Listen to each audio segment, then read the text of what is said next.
La liturgia principal es la Santa Misa, puesto que es la actualización del sacrificio de Cristo. Te invitamos a seguirnos en este programa dedicado a la liturgia de la celebración eucarística. Aprende a vivir y a celebrar mejor lo que profesas. Meditemos y busquemos en nuestro corazón el camino a la mejor forma en que debemos recibir al Señor. ¡Comenzamos! Aquí está Jesús,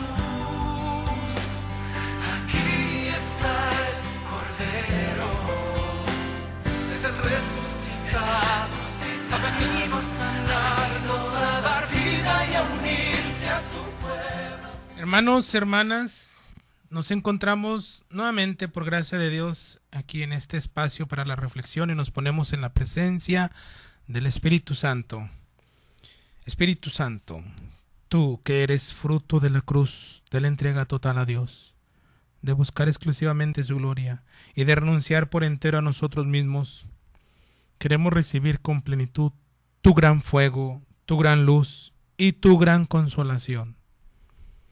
Danos tu gracia y con ella la paz y la libertad que Cristo nos ha ganado. Concédenos tus frutos y concédenos no apartarnos de la cruz de Jesucristo. Amén. En el nombre del Padre, del Hijo y del Espíritu Santo. Amén. Hermanos, hermanas, en el corazón de Jesús, en el corazón de María, su servidor, Padre Francisco Javier Monte Ramírez, encargado de la pastoral litúrgica, nuevamente, por gracia de Dios, delante de ustedes para seguir reflexionando acerca del catecismo del Yucat.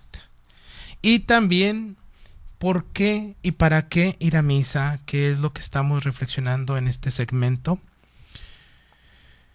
Comentándoles que el jueves pasado, el jueves de la semana pasada, estuvimos en nuestra parroquia con mucha gente llegada de otras comunidades y de la comunidad del Rubí, presentes allí, que fue el jueves 12 de septiembre, de 10 a 3 de la mañana, en Getsemaní, que es una devoción de la preciosísima sangre, con muy buena asistencia, y más que por asistencia y participación, es esa entrega a Jesús crucificado, que por su muerte, que por su sangre derramada sobre nosotros, que fue el precio que Él pagó para salvarnos, fue la prueba de amor más grande de Dios, de que Jesús nos ama, de que Dios Padre nos ama. Ya decíamos, creo en la resurrección de los muertos, precisamente este artículo del credo, porque Jesús murió por nosotros. En la resurrección que Cristo nos ha dado, nosotros también hemos resucitado. Eso nos hace vivir la eternidad. Y nos hace vivir la eternidad ya desde el momento en que participamos de los sacramentos, como es la confesión, como es plenamente la celebración de la Eucaristía. Nos hace vivir ya esa esperanza que estamos anhelando como iglesia peregrina. Así que cualquier cosa que nos acerque a Dios debe ser un motivo de alegría para muchos de nosotros. Creer en la resurrección de la carne, decíamos, es que Dios no solamente salva el espíritu. Antiguamente, aún en toda la liturgia, iluminada por la teología de San Agustín, que hablaba de la salvación de las almas y del alma y del espíritu, con esa influencia platónica de la filosofía de Platón, de el espíritu está encerrado en el cuerpo y el espíritu está contaminado por la materia y el cuerpo es el demonio y el espíritu es lo más divino. Sin embargo, tenemos que complementar. Todo eso es correcto, pero más perfecto es decir, Cristo vino a salvarnos en cuerpo y alma. Todo nuestro ser va a ser liberado de las garras del demonio, de las garras de la muerte, porque Cristo nos ha dado ese gran regalo Ya por su muerte, nosotros también es nuestra muerte. Por su resurrección, también es nuestra resurrección. Así que viene a salvar a todo el cuerpo y a todo el hombre.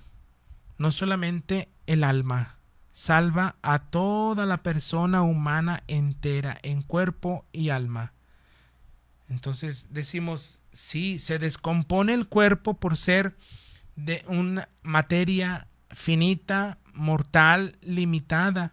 El espíritu es el que perdura y el que permanece y no va hacia la nada, va hacia los brazos de Dios y al hogar, a la casa, la mansión del Padre. Dice Jesús, no pierdan la paz porque yo les voy a preparar un lugar allá en la casa de mi Padre, donde hay muchos lugares para cada uno de ustedes. Pues ese es nuestro deseo, esa es nuestra esperanza, ese es nuestro anhelo, y como iglesia peregrina caminamos hacia ese destino. Nuestro espíritu sale de las manos de Dios, decíamos, y regresa a Dios. El cuerpo se queda aquí en la tierra. Cuando celebramos aquel momento de el inicio de Cuaresma, decimos, recuerda que polvo eres y en polvo te convertirás. El cuerpo regresa de lo que está hecho, a su destino, a la materia, pero el alma regresa también a su destino, de donde fue hecho, de donde fue originada, de Dios. Pasamos al siguiente artículo del credo y decimos, creo en la vida eterna. ¿Qué es la vida eterna? La vida eterna comienza con el bautismo. Cuando se hace la presentación del bautizando, de la criatura o del catecúmeno, se le recuerda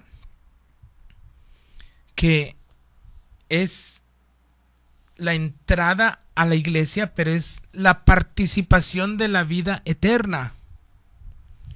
En el momento en que el sacerdote comienza con el rito de introducción y con las palabras introductorias, les dice, hermanos, esta criatura, usted, hermano catecúmeno, ha sido llamado a participar de una vida eterna, porque el Espíritu Santo que va a recibir desde el bautismo lo va a hacer partícipe de la familia de Dios.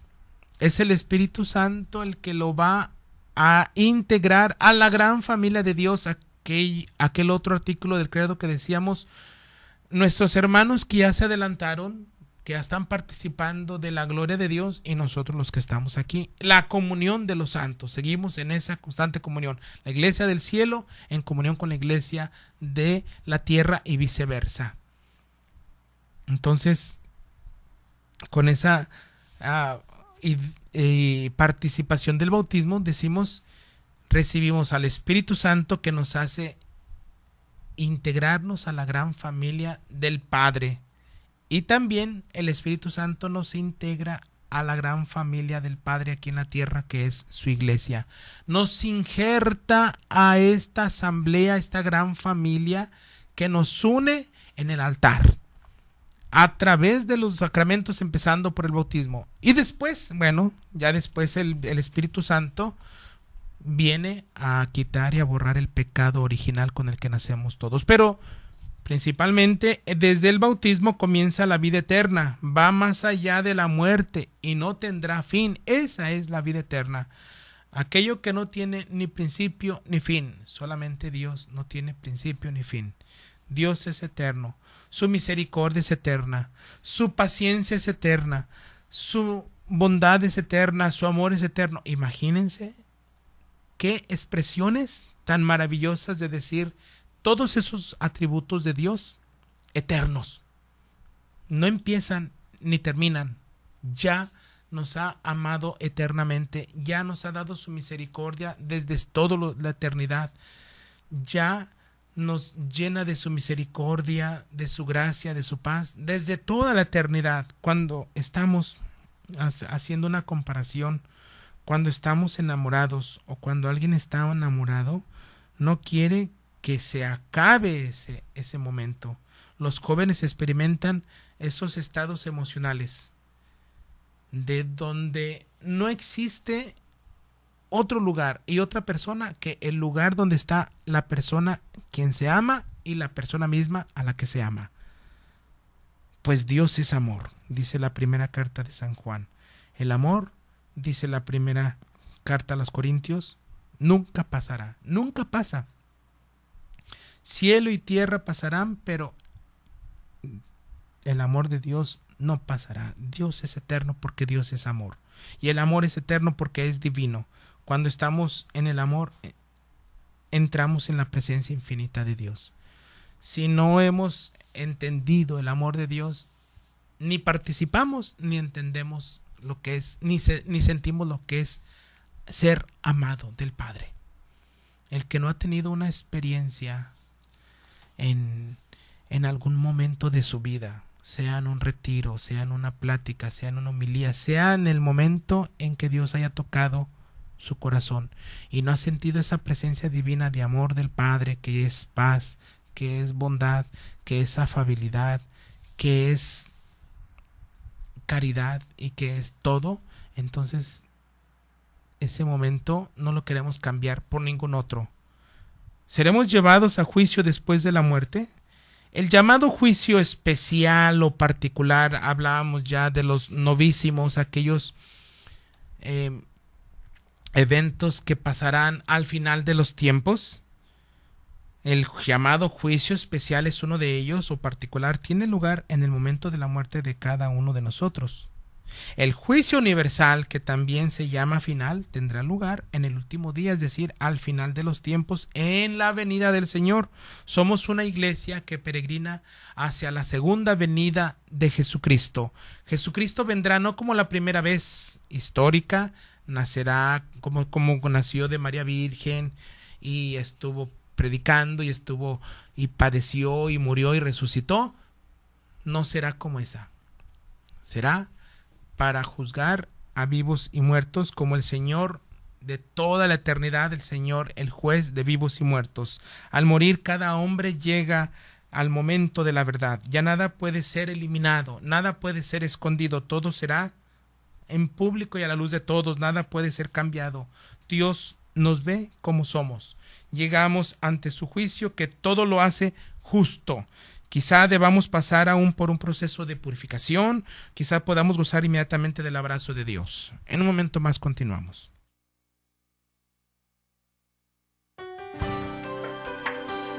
El domingo es la fiesta por excelencia para nosotros católicos. Aprende a vivirla. Enseguida regresamos. La Santa Misa es la renovación incruenta, sin derramamiento de sangre, del sacrificio de Jesucristo en el Calvario. Continuamos en tu programa Liturgia, para celebrar mejor la Santa Misa.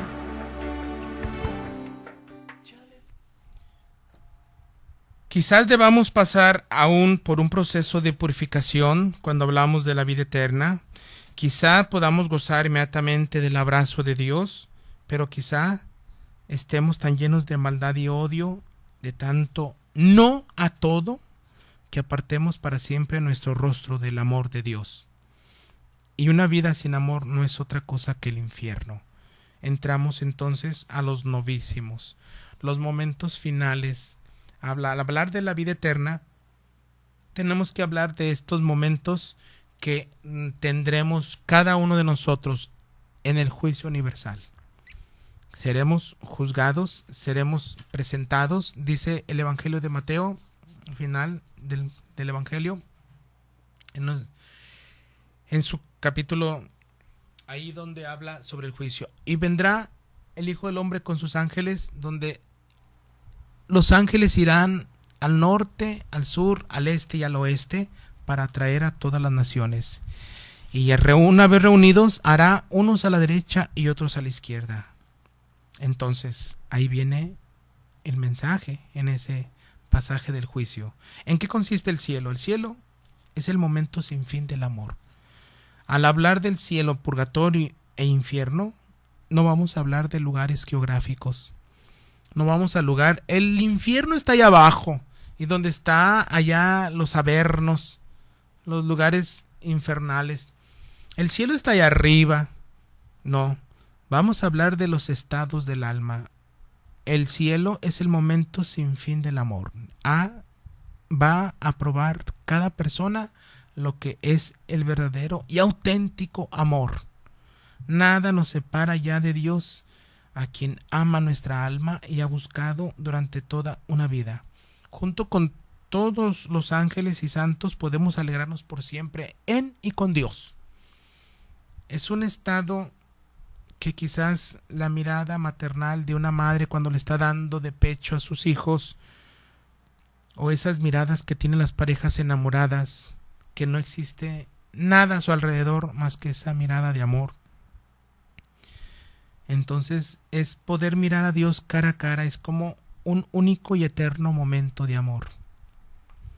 Ya nada nos separará de ese amor de Dios.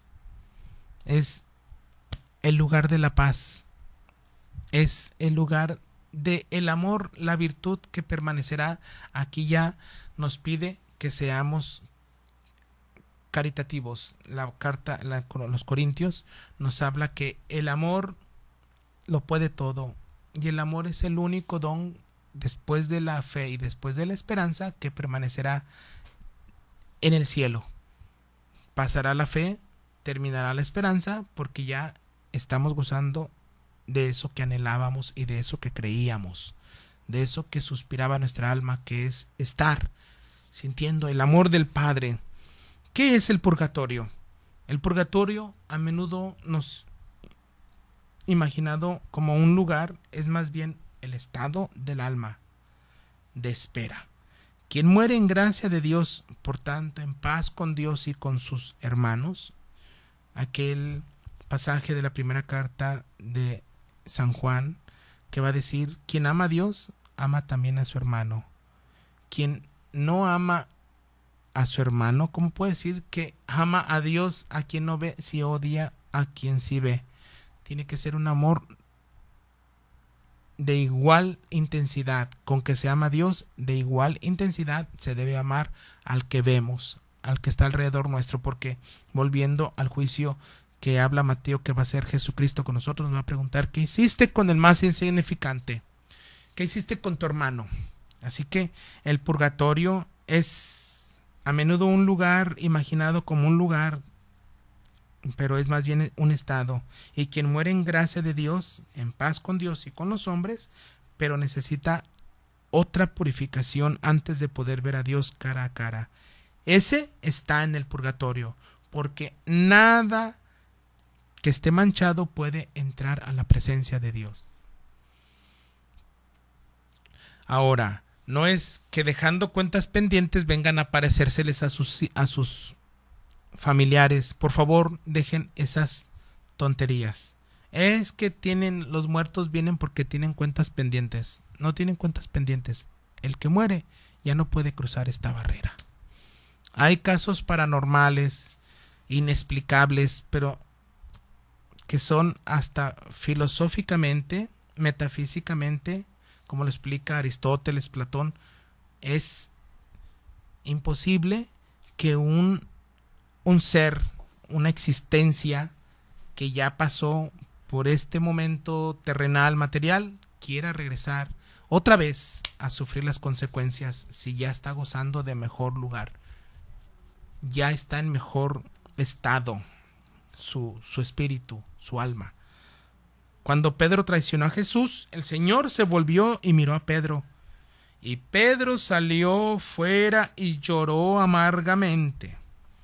Este es un sentimiento como el del purgatorio, el arrepentimiento que podemos ver en Pedro, y un purgatorio así nos espera probablemente a la mayoría de nosotros en el momento de nuestra muerte. Que Dios nos agarre confesados, decimos a veces por ahí, es cierto. Tenemos que arreglar nuestras cosas desde aquí, con la pareja, con los hijos, con los familiares, con los cuñados, las cuñadas, las nueras, los yernos, con quien sea que esté con nosotros mal o que nosotros estemos en deuda moral con alguien. Hay que dejarlo en paz antes de nuestra muerte. El Señor nos mira lleno de amor y nosotros experimentamos una vergüenza ardiente y un arrepentimiento doloroso por nuestro comportamiento malvado, o quizá solo carente de amor. Porque el pecado es ausencia del amor de Dios, ausencia de la luz de Dios, ausencia de la paz de Dios, ausencia de la verdad de Dios, ausencia de Dios total. Entonces, solo después de este dolor purificador seremos capaces de contemplar la mirada de Dios amorosa con alegría celestial perfecta. Allí es donde estamos totalmente desnudos. Nuestra alma no puede ocultar nada a los ojos de Dios. Nosotros en esta tierra ocultamos con la mentira, con la hipocresía, con la falsedad, con la doblez que podamos tenerle, y con máscaras que nos ponemos. A la gente le podemos mentir, a los que están con nosotros, pero a Dios no le podemos mentir, porque está viendo nuestro corazón y nuestro espíritu como es, así en transparencia. Y lo que lleva manchado el alma tendrá que ser purificado, tendrá que ser lavado, si no se pudo purificar y lavar aquí. Porque cuando vamos adquiriendo ya el uso de razón, nos vamos dando cuenta de los daños causados durante nuestra vida a otras personas, o el daño que nos causaron otras personas. Pero a esas personas que nos han hecho daño, Dios les pedirá cuenta. Nosotros tenemos que dar cuenta de nuestros propios actos. Por eso Jesús es bien explícito: cada quien tome su cruz y sígame. Así también cada quien peca consciente, voluntaria y deliberadamente. Para que sea un pecado grave se necesita voluntad, libertad y juicio y uso de razón. Y el pecado lleva todo esto. Nadie puede decir: yo no sabía. Es que me equivoqué. Es que yo nunca me dijeron. No, cuando alguien daña, cuando alguien habla de otra persona, murmura e incluso roba, miente, lo que sea, le levanta un falso testimonio y le hace daño a alguien, lo hace deliberadamente. Nada de que yo no sabía, es que me equivoqué al hablar mal de los sacerdotes, es que me equivoqué al hablar mal del señor arzobispo, que me equivoqué. No se equivocan, lo hacen con toda la razón y con toda la deliberación y voluntad que tienen.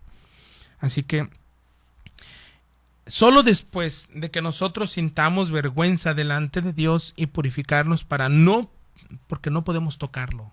Hasta que nos purifiquemos, Dios nos podrá tocar y nos podrá recibir en sus brazos. ¿Podemos ayudar a los difuntos que se encuentran en el estado del purgatorio? En el estado, no en el lugar del purgatorio, en el estado del alma, que es purgar, purificar, expiar y limpiar eso que lleva manchado. Alguien una vez dijo que si nuestros pecados se miraran como verdaderas manchas, como tigres, pues estaríamos como todo un tigre o una tigresa cada uno de nosotros. Si verdaderamente miráramos cómo cada vez que levantamos una murmuración, un chisme, un mal comentario o le hacemos daño a alguien, nuestra alma se va manchando, nuestra alma se va ensuciando con ese pecado. Entonces, ¿podemos ayudar a los difuntos que se encuentran en el estado del purgatorio? Sí, puesto que todos los bautizados forman una comunión y están unidos entre sí. Los vivos pueden ayudar a las almas de los difuntos que están en el purgatorio. Ya hablábamos de esa comunión con los santos. Nosotros podemos interceder en nuestra comunión, en la Eucaristía, o en nuestros sacrificios, nuestras obras de misericordia, y pedir por las ánimas del purgatorio. ¿Podemos influir? Sí, porque ellas después intercederán por nosotros. Una vez que el hombre ha muerto, ya no puede hacer nada para sí mismo. El tiempo de la prueba activa se ha terminado, que ha sido el tiempo que le destinó Dios para su vida. Pero nosotros podemos hacer algo por los difuntos que están en el purgatorio. Nuestro amor alcanza el más allá. Por medio de nuestros ayunos, oraciones y buenas obras de misericordia, especialmente por la celebración de la Sagrada Eucaristía, podemos pedir gracia para los difuntos que están en el purgatorio, expiando sus pecados, purificando sus faltas. Y en unos momentos más continuamos. El domingo es la fiesta por excelencia para nosotros católicos. Aprende a vivirla. Enseguida regresamos. La Santa Misa es la renovación incruenta, sin derramamiento de sangre, del sacrificio de Jesucristo en el Calvario. Continuamos en tu programa Liturgia, para celebrar mejor la Santa Misa. Y hermanos, entramos al punto que nos puede interesar más, en qué consiste el infierno. El infierno consiste en el estado de la separación eterna de Dios, en la ausencia absoluta de Dios. Quien muere conscientemente y por su propia voluntad en pecado mortal, sin arrepentirse y rechazando para siempre el amor misericordioso y lleno de perdón, se excluye a sí mismo de la comunión con Dios y con los bienaventurados. Nuestra libertad hace posible esta decisión. Optamos con Dios o contra Dios, con Cristo o contra Cristo, cumplir su palabra, su ley, sus mandamientos, estar con su iglesia o no cumplir con su palabra, ni su ley, ni estar con su iglesia, ni frecuentar los sacramentos. Eso es algo libre, consciente y voluntariamente que hace cada persona. Cada persona decide si se quiere confesar y comulgar. Cada persona decide si se quiere entonces salvar o condenar.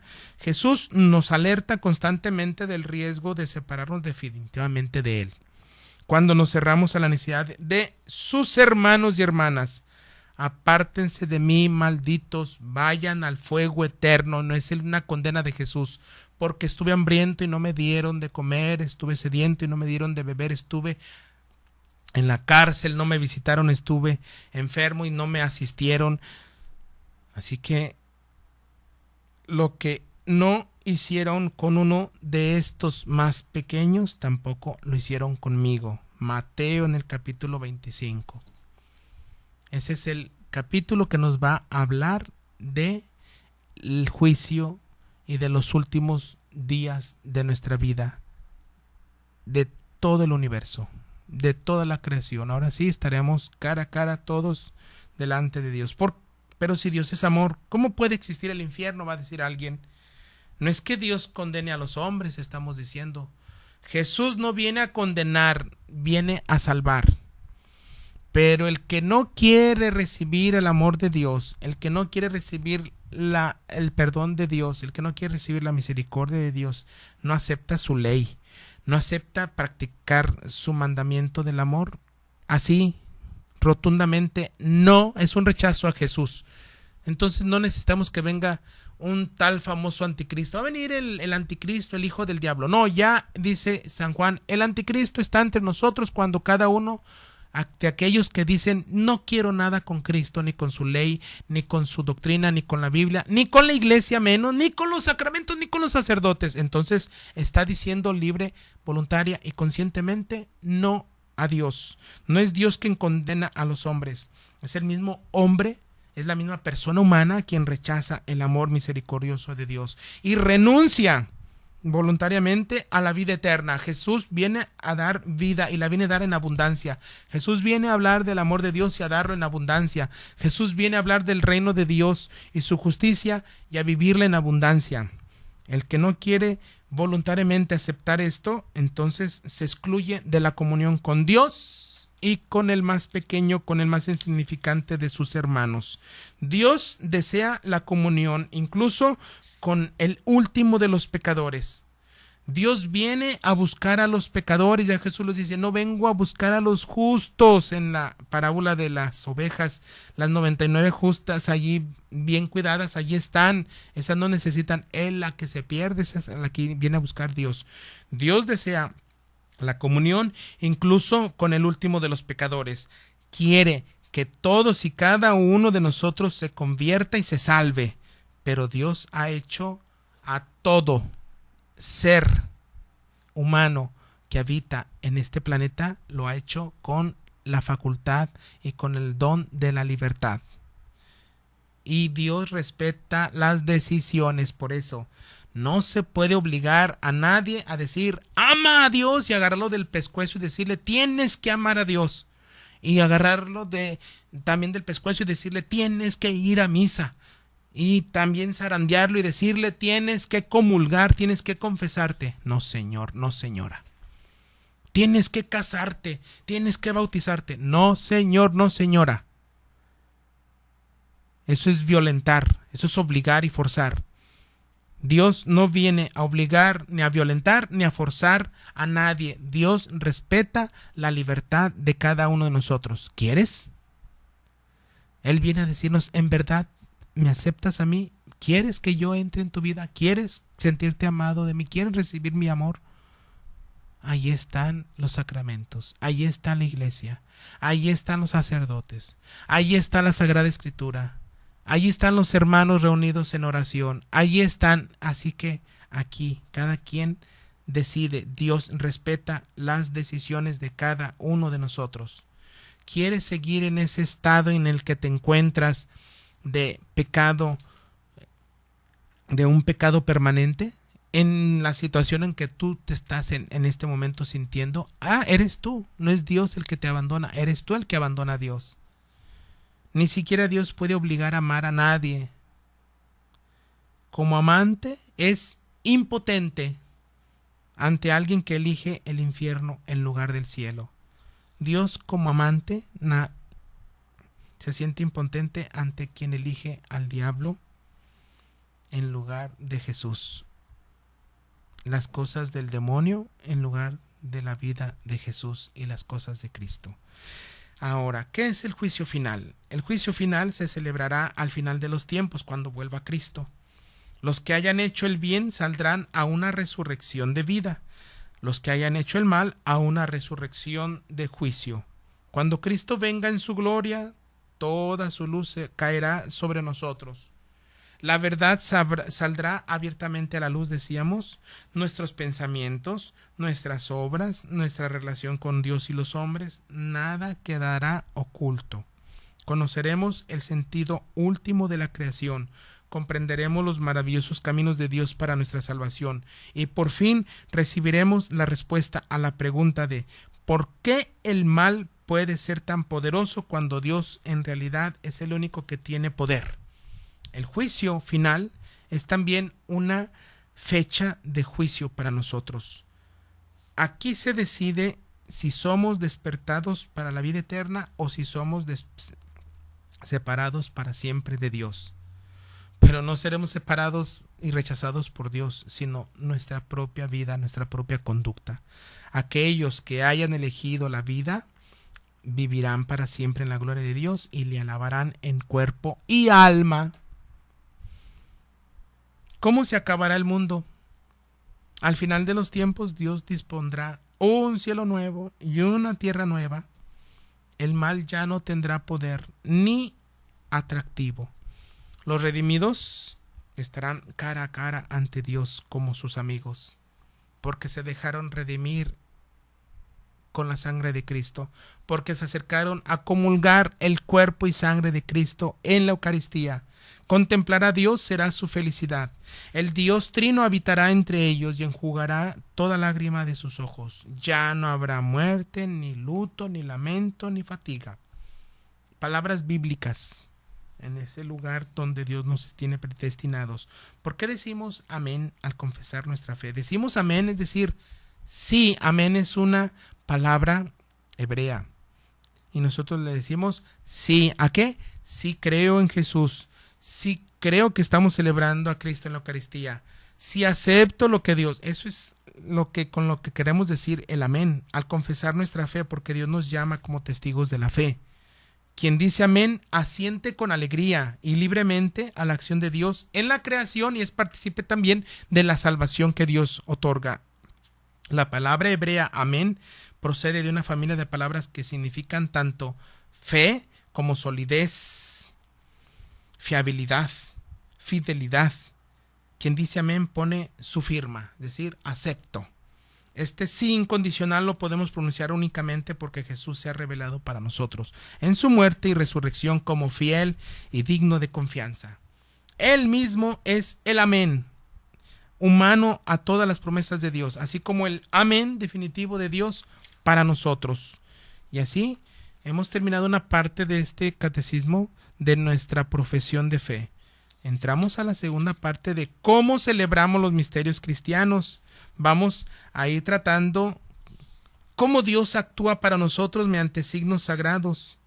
Dios y la Sagrada Liturgia en el Catecismo del Yucat. Cómo celebramos los misterios de Cristo. Los sacramentos de iniciación en las primeras comunidades. Un poquito nada más decir por qué celebramos nosotros esto, y bautismo, confirmación y Eucaristía como sacramentos de iniciación. Los sacramentos de curación, que son la penitencia y la unción de los enfermos. Los sacramentos al servicio de la comunidad y de la misión, que es el orden y es el matrimonio. Y las otras celebraciones litúrgicas. En la celebración de los misterios cristianos, que son los sacramentos, se produce el encuentro con Jesucristo en el tiempo. Jesucristo, al venir a tomar nuestra carne y al participar de este tiempo y del espacio llamado tierra donde habitan los hombres, porque vino a salvar a todos los hombres, entonces allí es donde se realiza esta obra de salvación en la celebración de los misterios de Cristo. Hasta el final de los tiempos, Él está presente en su iglesia. El encuentro más pleno con Él está en el mundo. En el mundo es el culto divino, es decir, en la liturgia. Por eso se dice, es la regla de San Benito, nada se anteponga al culto divino. Ese es el San Benito de Nurcia, es el fundador del monacato occidental, las primeras comunidades monacales desde el 480, ya en el siglo V de la iglesia. Entonces, hemos entrado así a esta sección de los sacramentos, cómo celebramos los misterios de cristianos. En unos momentos más continuamos. El domingo es la fiesta por excelencia para nosotros católicos. Aprende a vivirla. Enseguida regresamos. La Santa Misa es la renovación incruenta, sin derramamiento de sangre, del sacrificio de Jesucristo en el Calvario. Continuamos en tu programa Liturgia, para celebrar mejor la Santa Misa. Al ir comentando un poco de por qué y para qué ir a misa, decíamos es que hay grupos de alejados, marginados y relegados o renegados de los inasistentes que ya no van a misa ni por equivocación, los fiesteros cuando hay una celebración, una ceremonia, bautismo, bodas o 15 años, los sentimentales que van solo cuando les nace, los cumplidores porque los obligan, los miedosos por si Dios nos va a castigar, los chantajeados porque si no van a quedar mal con la novia, con la suegra, etcétera, los espectadores que solo van a ver un showman o un show que represente a alguien allí, que predique bien, que canten bien, etcétera.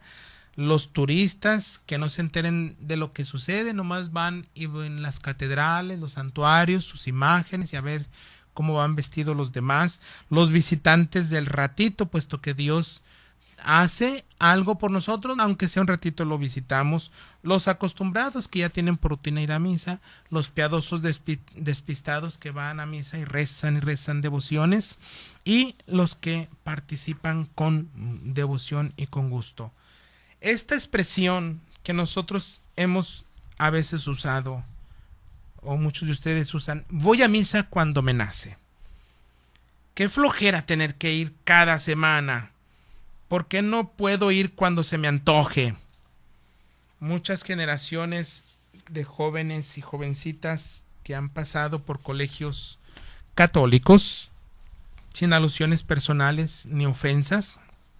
Sin embargo, no sé qué es lo que pasa, que ya después que tienen kinder, primaria, secundaria y preparatoria y todos los días los llevan a misa, son los primeros que no quieren volverse a parar ni a grupos juveniles. En su gran mayoría los jóvenes son jóvenes que se han divertido, son hijos de papi y mami y no vuelven a querer ir a misa ni a confesarse, muchos de ellos. En su gran mayoría, y está comprobado. son estos que a veces dicen, yo voy a misa cuando me nacen, o yo ya fui a misa durante toda mi primaria, secundaria y preparatoria, pues ya cumplí. La relación con Dios no es algo que inventamos los humanos. Esto no lo vino a inventar ningún hombre. Si así fuera, nosotros pondríamos las reglas y determinaríamos las formas de encontrarnos con Él, pero no es así. No somos los humanos quienes ponemos las reglas de nuestra relación con Dios, sino Él. Y como ya vimos, Él nos pide que cuando menos cada 8 días hagamos un alto en nuestro trajín diario de rutinas y de cosas que hacemos y abramos un espacio para encontrarnos de manera especial con Él. Por supuesto, los judíos tienen esa imagen del Dios de la creación que al séptimo día descansó. Nosotros también tendremos que dedicarle ese día de descanso no solamente a la familia, sino principalmente a Dios, que es el dador de todo bien, porque Jesús pagó con su sangre nuestra salvación, y el domingo, el día en que resucitó Jesús. Si Jesús hizo eso por nosotros, entonces no tendremos con qué pagarle todo el bien que Dios nos ha dado. El domingo, en el día en que Jesús resucitó, fue para reafirmar que Él está por encima de el pecado y la muerte, y que todo lo que nosotros pasemos, Él ya lo pasó. Si alguien piensa que sufre mucho, que tiene muchos padecimientos, muchos dolores, Jesús ya sufrió, ya padeció y ya tuvo muchos dolores. Dolores que fueron de golpes, y golpes que fueron psicológicos, que fueron morales, la traición de sus propios amigos, el abandono de ellos, el haberlo dejado solo en el momento que más lo necesitaba, las mentiras con que lo llevaron a juicio, la hipocresía y la envidia que veía alrededor de él cuando le decían crucifíquenlo, el desprecio y el rechazo de muchos y de los que lo golpeaban y lo escupían. ¿Acaso eso no es dolor? ¿Acaso eso no es sufrimiento? ¿Acaso no es padecimiento? Entonces, Él hizo eso por nosotros y mucho más. Murió, se dejó clavar y empezó a derramar su sangre para que nos laváramos y nos purificáramos. Y haber dicho, esta es mi sangre. Sangre de la nueva alianza. Ahora era el nuevo pacto que Dios Padre hizo con nosotros los humanos a través de su propio Hijo. Al decirnos, allí está mi Hijo, escúchenlo. Y los tenemos que escuchar en las últimas 7 palabras y en el momento de la crucifixión. Perdónalos porque no saben lo que hacen. Conmigo estarás en el paraíso. Tengo sed. Y todas esas reflexiones sabemos que Dios Padre nos estaba diciendo, escúchenlo, verán cómo los está amando. Sepan que ese es el amor que yo les tengo al entregar a esto más preciado y más amado, a mi Hijo que no tuvo pecado y no pecó, pero lo estoy haciendo crucificar por los pecadores. Volteemos a ver la cruz de Cristo y veamos que entonces el domingo es el día más maravilloso para podérselo dedicar a Él. No somos los humanos entonces quien ponemos la regla en esta relación. Él nos pide que hagamos entonces un alto. Que aquellas palabras que hace con sus apóstoles Pedro, Juan y Santiago nos los dice a todos. Vengan conmigo. Oren porque no saben en qué momento les va a llegar la tentación. Oren porque el espíritu está preparado y pronto, pero el cuerpo está tentado. Entonces, alguien puede preguntar, ¿y por qué pide semejante cosa a Dios? ¿Qué quiere? ¿Quiere amolarnos el domingo? ¿Quiere amolarnos la selección mexicana, el Super Bowl o la final de la UEFA, de la Champions, de no sé qué? La pachanga, la carne asada, el relajo. ¿Qué quiere Dios? ¿Quiere sentirse el muy diciendo, quiero pedirles que se junten porque me gusta que me alaben en bola? Nada de eso. Dios no goza poniéndonos piedritas en los zapatos, ni tampoco cabe en él la egolatría. Si nos pide que hagamos un alto a nuestras habituales ocupaciones y le dediquemos un tiempo, no es porque eso le haga falta a él, sino a nosotros.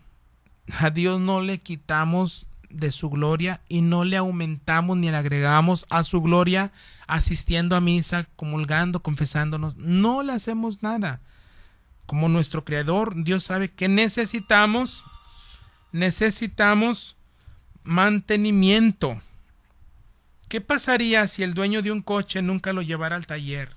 Porque no le nace. Imagínense nomás.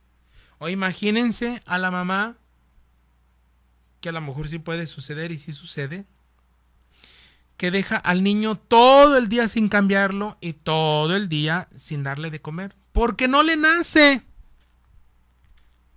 Y por eso Dios nos pide que cuando menos un día a la semana alcemos la vista hacia Él, con las manos abiertas para que pueda darnos todo lo que nos hace falta, para poder seguir funcionando bien, para poder seguir adelante superando las dificultades que enfrentamos en la vida diaria. Así que si solo vas a misa de vez en cuando, te puede suceder como esas personas que dejan de comer.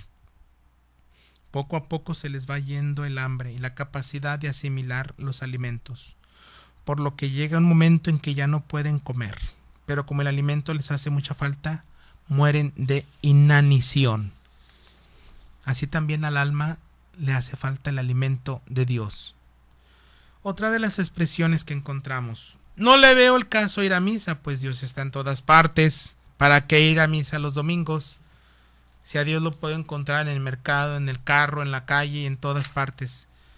Me encuentro igual con Dios en mi casa que en la iglesia. Así que, ¿por qué tengo que ir a misa?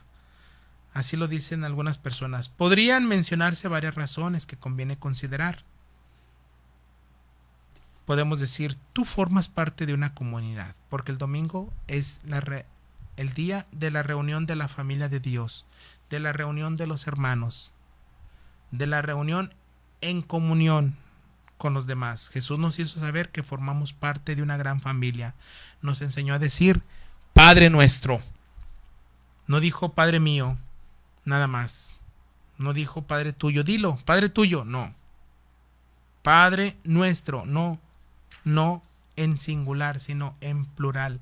Nos hizo saber muy claramente, ustedes todos son hermanos. Ustedes todos son hijos de un solo Padre. Y desde el principio de su ministerio público formó una comunidad de discípulos. Hay dos cosas que conviene recordar. Tú le haces falta a la comunidad como número uno. Cuando un papá reúne a todos sus hijos alrededor de su mesa, espero que algunos hogares hagan todavía la reunión en familia, alguna comida, desayuno, comida o cena, donde tengan que reunirse papá, mamá e hijos. Entonces, cuando el papá reúne a todos sus hijos alrededor de su mesa y cuando no llega, la presencia de los demás no lo consuela. Dice, qué gusto que vinieron mis hijos. Y añade con nostalgia, pero me falta fulano. Nada llena el hueco que deja el corazón de tu Padre, Dios, tu ausencia del banquete al que te ha convidado. En la India hay un templo que tiene en la parte central del techo una lámpara de herrería con cientos de velas apagadas. Cada persona que entra enciende una vela. Si asisten todos, la lámpara y el lugar resplandece con todas las velas encendidas. Si faltan algunas velas quedan apagadas. La ausencia de alguien contribuye a oscurecer la reunión. Hermanos, se despide de ustedes el Padre Javier Montes. Que Dios los siga bendiciendo y nos estaremos escuchando próximamente. Dios los bendiga.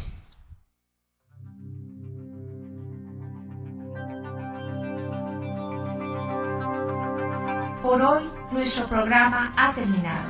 Te esperamos en la siguiente emisión para seguir aprendiendo sobre la liturgia de la misa. Hagamos todo lo posible por dignificar tan importante acto de la vida cristiana, ya que la Eucaristía es el centro de nuestra vida. Dios les bendiga y hasta nuestro siguiente programa. Aquí está